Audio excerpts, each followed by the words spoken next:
lo tomate. Koe tua langi mo mamani. Koe ari wha mo omeka.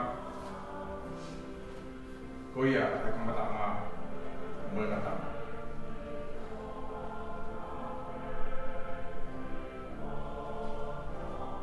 Whatapen ke pekia.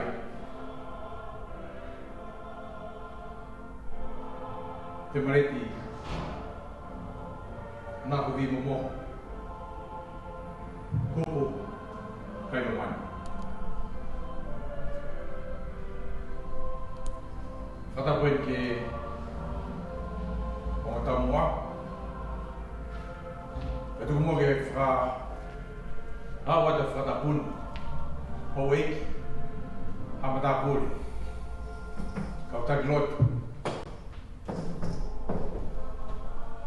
Whatapen ke wito. Ka maa mere lupe. Ka maa whamiri koto pe o mo mea mai. Me ngahi tapa kehe o kolope. Wea o whalahi. I lota ne afu. I kai ngalo. Ai tupu aha. Taka teo ke u whai peha whawhamiri.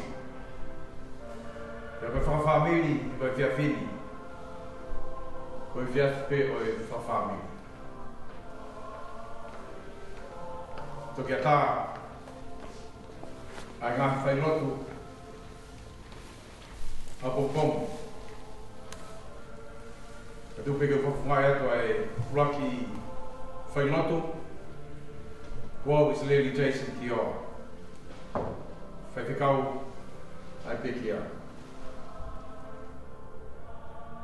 Ka uhunga pēr whai batuni, ono taritari a te pareti, Yono mea anga whakawhofu koe. Tene mea I heni I hahoni o kumpongi. Te whai ai mga hi o wau. Whakamamai mo ia. I pompong tō naki. Ke tau tuki whakaosi. I whai toka.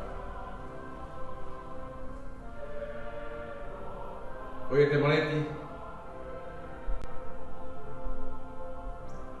Whakawhofa. Ai whetūnu. O kāmasani. Koe teu na I whai te a koe ni. Nei kai ke toi wewe hua. Te koe teu na I whai te a koe ni. I he whai tau. O whai e hono tau ta ofi. Ai whio. Tā koe hoko ai ngahi mea peheni. Ka toki hamasani ai o tua, ka kuno ngeia o no langangi. Whai tau enu e whamanatu, mo e whamaoni te toi tū o tau eikos o Christ. E nā ke whakatūtū pē a ho whanonga piri ki mi. I ke whamawai mo te vita mo e whamiri. I he aho o e sāpati whakamea. Ko matai koloa ko e whanau iki. Mori pe whanawhola si so, ko au pe koe toi tū o e mo ui. Ko i au tui bigi tai ke te au, ne ongo tene pekia, ka tene mo ui pe. E ko i au mo ui, mo tui ke te au, he kai ke pekia ia e taimi. Whawhetak. Matai koloa ia e whamiri. O kuha ia I whakakoloa, toka maria na tula. Toka maria mea kotope. Neongo e ne hakatamaki, hake peau ko loto whare. E koe waka e ki, o kune ke I toka pe waka. E ko ia wāni u. Mōni pene wholofola. Ko ia pe koe hawa mo mo oni mo mo ui. He kai fou hatahaia ke tamai. Kai fou ia sisu klaisi. ko eiki mo tu. O be fola si so ni hanga tu mai whakanonga ma whakawhia maari e te tautou. O wana tuangi ke puputu o a lot of family. O whainohino ki mautoro tau eiki. Te whai e tui pi ki tai ki he eiki toitu tui pi ki tai ki atua. Whawhitai. Whawhitai. Whawhitai. O ahoi ni nai whai ke te teo. Ko ngā sāme tau whanau ki ai. Mea mai ke a ho eiki. Ko ngā himbia ko teo teo. O whakatau kei mai e takata eiki whai whakau māmalo e siu kei tari e. Whakakoloa ia e te tautou. Whamanatu mai e te tautou o wikai ko tau api e. Ko tau nofo whakataimi pe. E ko teu teu e ho tua ia sisu klaisia apu me kolo. Ko e kakai mana tui piki tai te tu. Whawhitai te maleti. Ko tofia nai mole o laki ātama. Ko whakatau ia ia sisu klaisi o te mea ofu mai ake te tautou. E ne pehe, neo mai mamahi o mawai. Neo mai mamahi o whio whaki. Ai ofa o motu ia. Ok, o tua pe o tua. E ko ia nani whaki. Ko ia kone toi to o. Whawhitai. Ki wafa maha mioni. O sihova o tau o tua. Kori tau o tua.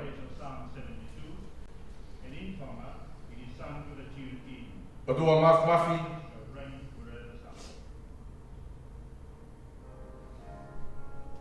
O e mafi. O e mafi a whiona. Ke o se wholofola mai pē. Ia taimi ko toka tā maki ai mau waka. Ke mau hanga pē ki a whiona. O se maalangi. Ko ke tōwhai hala. Pea ke tuku mahi o wholofola. Ke hoko ia koe ama taki loa ke ne hulu o mau ngahi vai hala. E mau fou atu whaitoka. Mau whawhitai koe ha mau tau nila lei. Ko koe si hova ko mau tau hi koe. I kai aha me te mau masivai. Ia tai mo mau tō ai te whainata. Hanga ke mau ngahi whawhonga ke ngahi mau ngahi. Ka mau whehui pe pao me whea mau toko ni. Pao ko mau toko ni me Sihova. A Sihova na ne ngāwhe langi mō mamani. Mau whawhetai i he maui a te maleti. Kai ki mau maha lea ke whaia ke whamalo. Kai ki mau maha koloa. Ke whakawhetongi aki hea whiona. A whutapu aki ko mau e he whamiri. Mau whakawhamiri i whiawhi koeni. Wea ia whakamanaki lelei. Ko ke tōwhai hala. Hā mai a sisu klaisi pia masani e mea katoa pē. Pia tō oa a mau loto e ngahi whakawhawha a whiona. Mau loto atu ke he ngahi honga koeni. Ai ki he aho si i utoe mai ke whaiaha mau whatongia. Ko mau whatongia to tonu ke a whiona. Ko mau whatongia ki he whamiri. Ko mau whatongia ki he whanua. A mau whatongia ki he siasi. Ia whio mai si te evita. Mele lope. Ka maa ai ulumatua. Honga tamu a. Ai whamiri kotoa pē. Ko mau tōlo i mata. Ko mau ofa i he sewaniti ai a whiona. Maalunga nge peho tūtoni. Maalunga nge peho teu teu. Ko mau kore o au mari ni. Tū ke mau whiao. I ngai hoa whaingata koe ni. Ka mau haiwi mo malohi. Pea whakawahe e mau tui. Mai mau whawala ki a whiona. Ma kore ata ngai me ani wafa sisu Christ ko au. Na kia koi mau tolu ka mau kalotu ko mau pe. Ko mau tamai pe van tapua wafa. Pe hoko mai o pule. E whai finalo o hange koe he langi. E pe he whoki mamani. E ke whaka mai he ahoni ha mau mea kai kia nai. E ke whamore more ma ngahi anga hala. O hange ko mau whamore more ake nau tolu fua pe boa mai. Pe ona ki kahu mau tolu ki hai ahi. Whahawha mau tolu mehi whiri. E o bo au ai pule, moe malohi, moe koloria, o ta ingata, pe ta ingata. Amen. Grace tau i ki ko Jesus Christ. O whalai o tau tamai, me whio he lau mare maan kon. Ik mau tolu e hawani to na hiri. Ka whai pe ta ingata. Amen.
This is purely a composition of Dr. Moulton.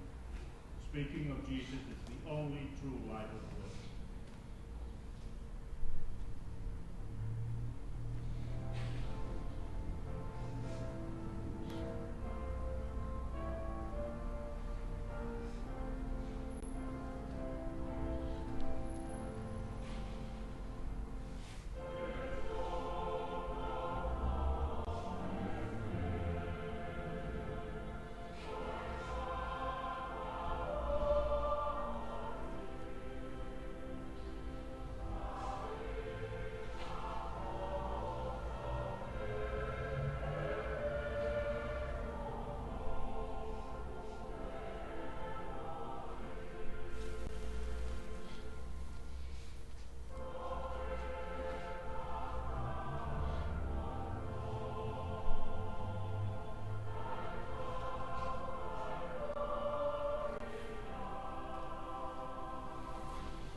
any national celebration, this is the favourite of the people, regardless of what denomination they belong to. The genius of Dr. Moulton produced here for Tonga another gem of rare beauty.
tune is still Chester.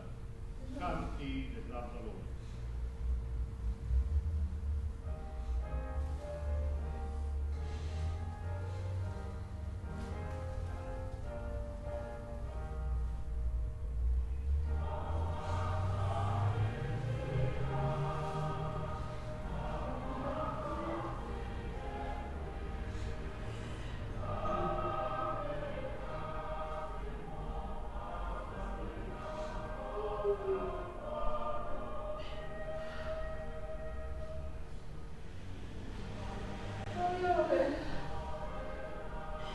Oh,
tune is my Lord.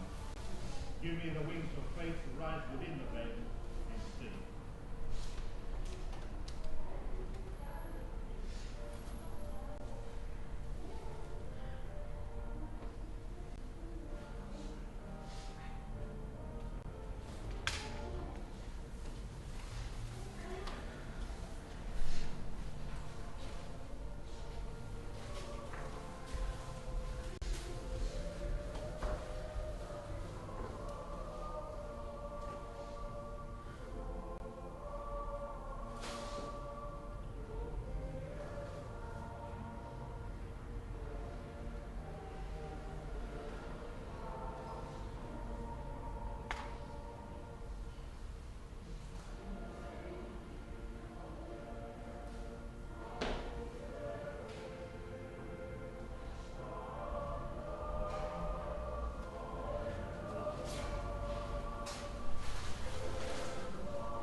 te maiane kōkōria.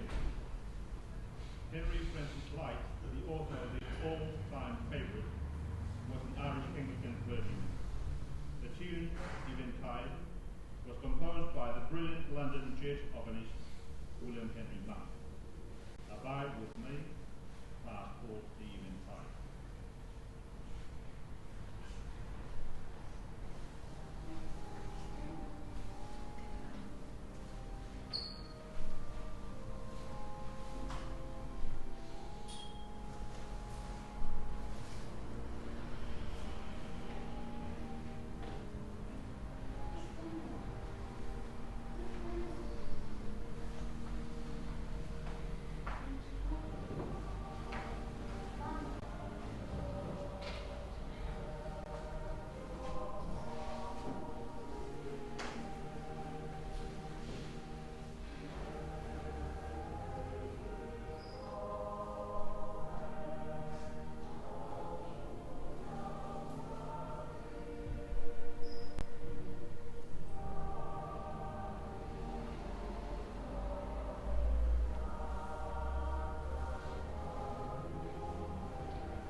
Si giovane lauto l'anno per Appio e Tamai. Elizabeth Mills, who wrote this hymn, was only 24 years old when she died. Moulton's adaptation of the ideas of this hymn into common is something to be marveled at. We speak the land of the land.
che fammi da quello insomma tu per portare io non è che è una ma phiêu mà tu ngay tại vì phải quên phải tạo tạo nụ tạo tạo ye fine poi che Valenti la Covinco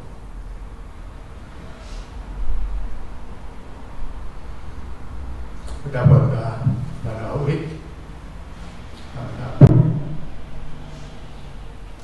dapat jadi betul pagi di BLP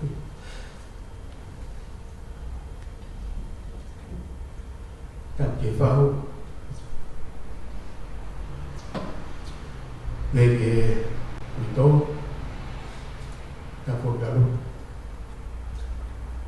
betul betul betul yang mai orang kita kafatan family faus ye efia kweli tuo plelu efia fio no fito mai na come fa trova ti marete fa qua che poco tal la poco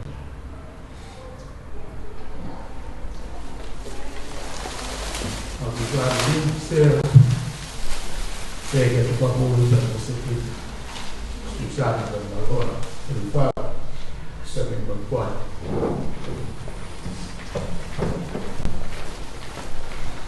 perché non lava mai vedere questo corpo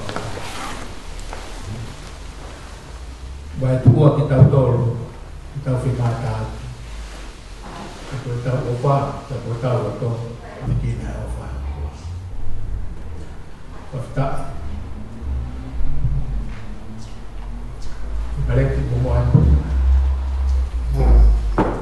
kemudian ele fai perché aqui berharap itu papa kita foto to aqui fa futare il perfezione poi andare fuori per poi metterlo si dà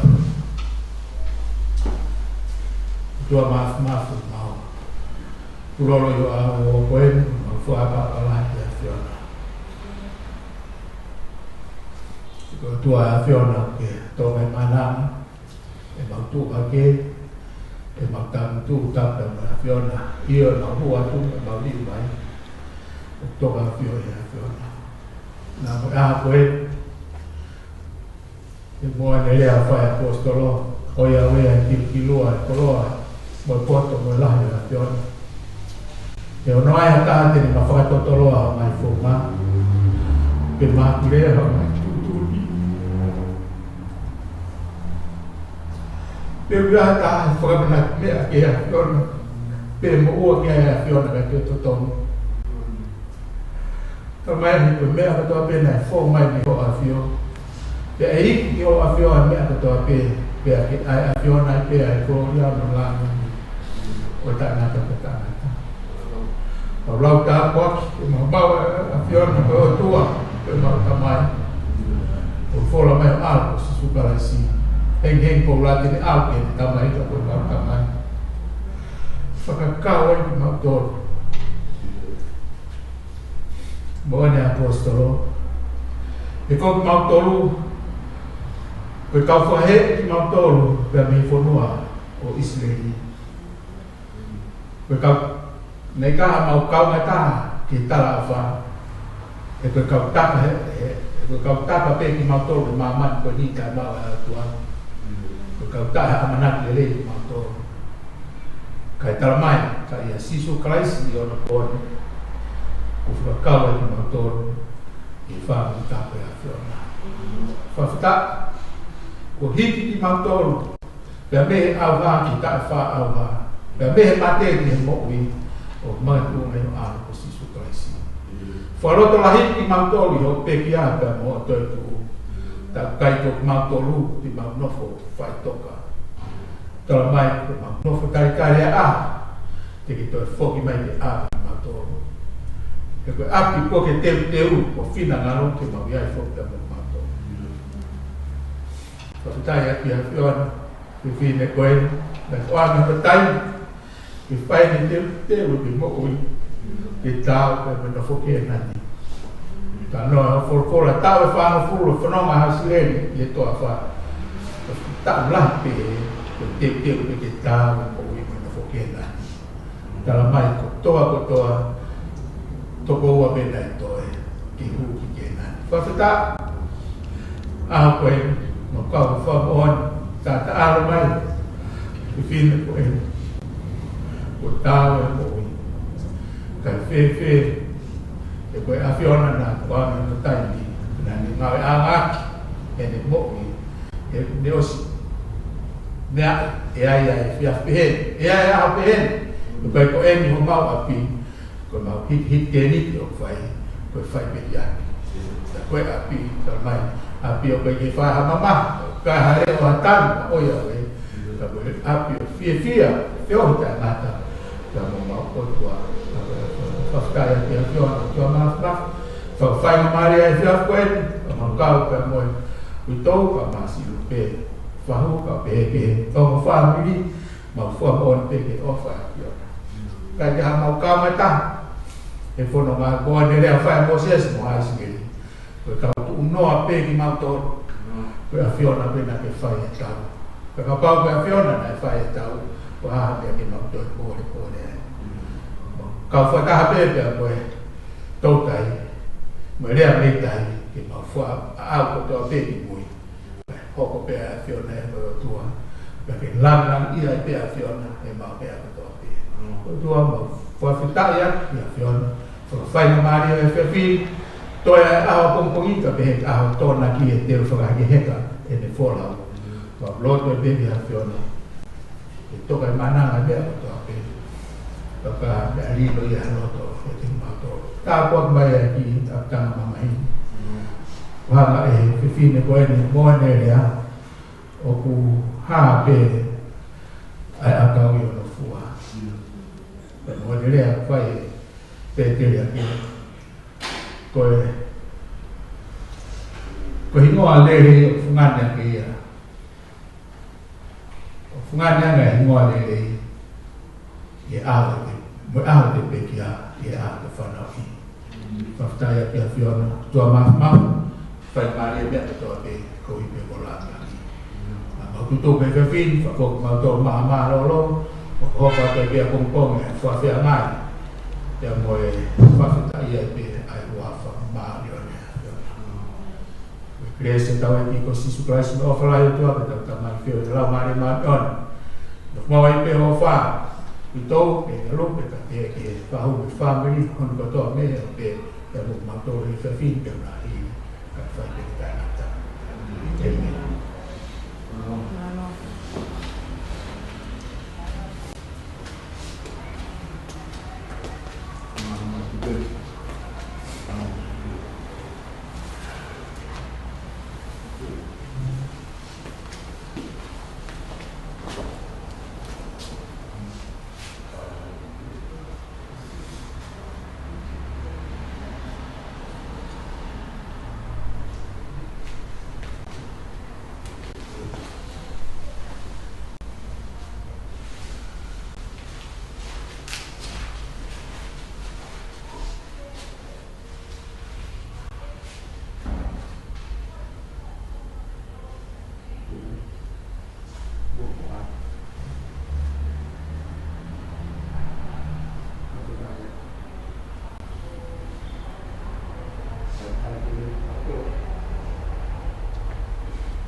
ko ala nani ko e lan pe ya o tai ni wa o tau fono mai o mo me a pe ko ho ka ko tau te a di mai e fa fa un po mi o pe fo e ki me a me grupo me pa o ta la to vinto o me a pe fa fa ni le a fa ha ka ta o to Malo.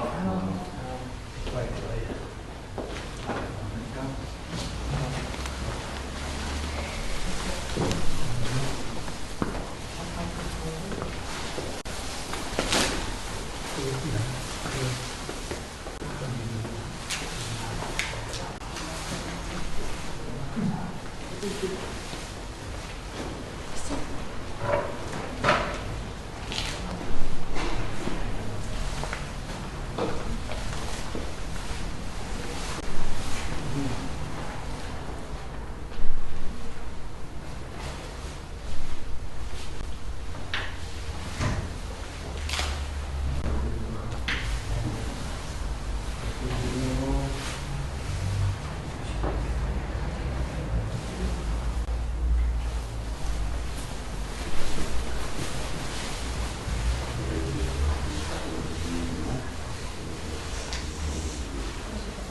Oh, that's okay? Yeah, it's just